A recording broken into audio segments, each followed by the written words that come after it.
Assalamualaikum dan salam sejahtera. Hari ini saya akan pasang exhaust Leovins dekat LCV1 saya. Okay guys, sebelum tu saya akan share sedikit tentang exhaust Leovins saya ni. Macam yang korang tengok, tabung Leovins ni saya beli second hand. Tabung saja tanpa full piping exhaust.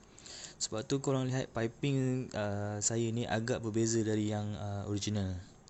Piping ni pula saya custom di kedai exhaust mengikut spek motor saya, dan dorang boleh buat dari manifold sampailah ke tabung. Dan kalau korang ada tabung exhaust yang tak digunakan tapi masih baik, korang boleh custom piping untuk motor korang, tapi mesti bawa motor untuk memudahkan kerja-kerja pemasangan. Untuk material piping ni saya pilih stainless steel supaya lebih tahan dan tahan karat. Sebenarnya piping ni pun saya dah buat agak lama, dah berbulan-bulan, dan baru hari ni saya nak buat review tentang exhaust saya ni. Tapi tak apa, mungkin next video saya akan cuci piping saya ni sampai kilat. Untuk saiz, korang boleh pilih saiz apa yang korang nak. Macam saya pakai manifold saiz 32. Mungkin lepas ni saya akan upgrade ke 35. Tengok pada spek motor saya lah. Dan sekarang mungkin korang nak dengar performance exhaust saya macam mana. Okay, jom kita pasang dulu exhaust ni dan kita dengar dia punya performance macam mana.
Okay guys, sampai sini saja perkongsian saya tentang exhaust saya.